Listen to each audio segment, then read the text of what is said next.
So last night's debates in South Carolina, another peculiar moment was Pete Buttigieg talking about race. You know, you had a moment where Mike Bloomberg was being called out about stop and frisk, rightfully so. But then Pete Buttigieg chimes in as if he's some kind of moral authority, as if he has any moral high ground. Mayor to mayor, you've certainly had your issues with the black community as well. Do you think the New York City's implementation of stop and frisk was racist? Yes, in effect it was, because it was about profiling people based on their race. And the mayor even said that they disproportionately stopped white people too often and minorities too little.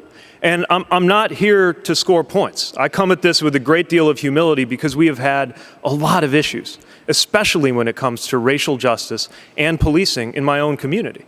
And I come to this with some humility because I'm conscious of the fact that there's 7 white people on this stage talking about racial justice. None of us have the experience, the lived experience of, for example, walking down the street or in a mall and feeling eyes on us, regarding us as dangerous without knowing the first thing about us just because of the color of our skin. To be speaking about this issue, I mean, we know what this guy has done in South Bend, Indiana. I've covered this before. We talked about this on the show. By the way, Status Quo, again, shout out to Jordan and everyone there. They do amazing work. I love them.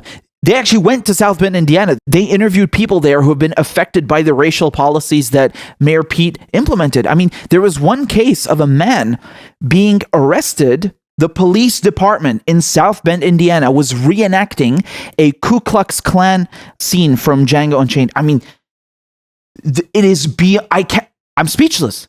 How in God's name is that police department still standing? How are those policemen not fired and banned from ever working in law enforcement again? Is beyond comprehension. It's outrageous. I mean, that's an understatement to call it. And that's just one incident. Never mind the fact that you had a conspiracy pushing Pete Buttigieg. That's if you're giving him the benefit of the doubt and he wasn't already in on it.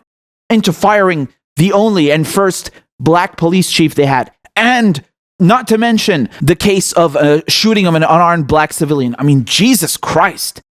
This race thing alone in South Bend, Indiana is enough to disqualify Pete Buttigieg from ever holding public office again, never mind all the other facts that he's actually a corporate hack who represents the establishment. Jesus Christ. I mean, if people actually understood what went down in South Bend, Indiana, under his police department, remember, the mayor runs the police department, he would never be elected.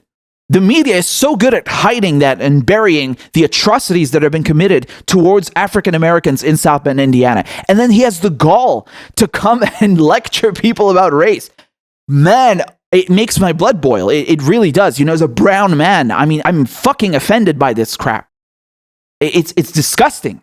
People like him should be nowhere near public office, nowhere near anything that could have an effect on the lives of people of color. Absolutely disgusting.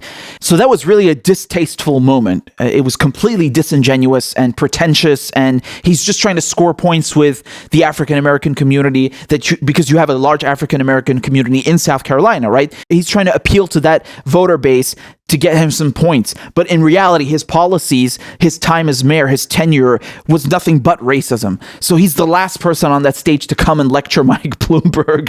I mean, he's just as bad, if not worse.